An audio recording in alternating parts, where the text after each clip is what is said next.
डिंडौरी जिले में शिक्षकों के तबादले को लेकर विवाद गहरा गया है।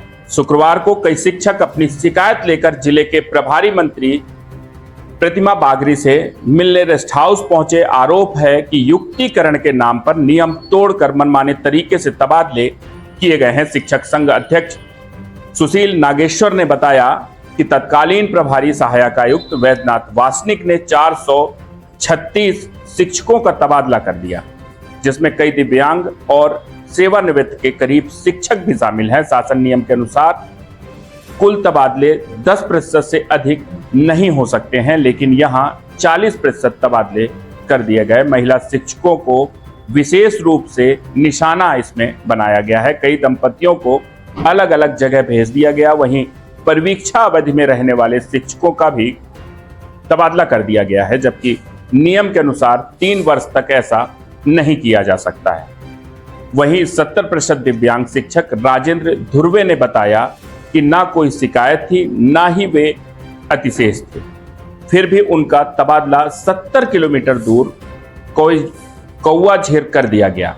कोर्ट से स्थगन आदेश लाने के बाद भी अधिकारी मानने को तैयार नहीं है और उनका जुलाई का वेतन रोक दिया गया है। अमरपुर ब्लॉक की शिक्षिका दिव्याना तिर्की फरवरी 2026 में सेवानिवृत्त होने वाली हैं, फिर भी उन्हें सीमावर्ती गांव खितगांव भेज दिया गया है। उन्होंने कहा कि इतने कम समय में जब वह सेवानिवृत्त होने वाली हैं, वह वहां जाकर क्या पढ़ा पाएंगी।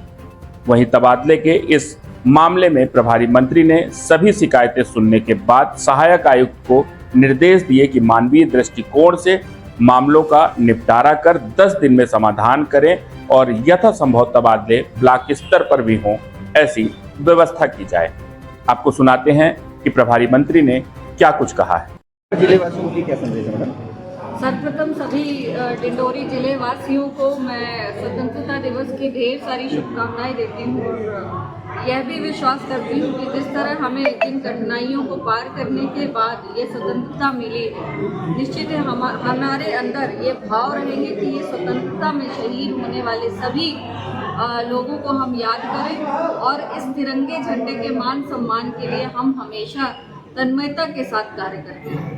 जिले में शिक्षकों के ट्रांसफर को लेकर भारी विरोध हो रहा है मैडम, काफी समस्या। विरोध नहीं उसको कहिए, उसको आप तो ये कहिए कि सब असंतुष्ट और असंतुष्टि का कारण ये है कि लोग अपने स्थान से दूसरे स्थान नहीं जाना चाहते हैं। तो ये एक म्यूचुअली भी अभी बात भी की है, कलेक्टर से भी बात की है, युक्तियुक्तकरण की भी बात की है। उन्होंने कहा है लगभग 400 लोगों को हमने युक्तियुक्तकरण में ये संशोधन भी किया है और लगभग लोगों को बुलाया है कि जिनको प्रॉब्लम है, यदि बीमार है, नहीं जा सकते तो वो अपनी समस्या लेकर आके आ जाए, या कोई भी अन्य समस्या है वो लेकर के आए, उसका हम जरूर समाधान करेंगे। और आज भी मैंने निर्देश किया है कि जिनको विभाजित किया है, पति पत्नी अलग हो गए हैं, काफ़ी लंबी दूरी हो गई है, क्योंकि ट्रांसफ़र नीति में 10 वर्ष का एक नियम था कि 10 वर्ष से अधिक, तो उस बात करने पे ये पता चला कि जिनके ट्रांसफ़र हुए हैं और जो यहाँ पर उपस्थित हुए हैं, उनमें से अधिकतम संख्या उन्हीं लोगों की है जो 10 वर्ष से एक ही स्थान पर थे। तो इसलिए ये समस्या थोड़ी सी बड़ी हो गई और ट्रांसफ़र को लेकर के वो असंतुष्ट है। अब एक जगह पॉलिसी में ही था कि 10 वर्ष से अधिक होने पर उनको स्थानांतरण करना है, तो अब उसको लेकर के बात करते हैं कि क्या हो सकता है, क्या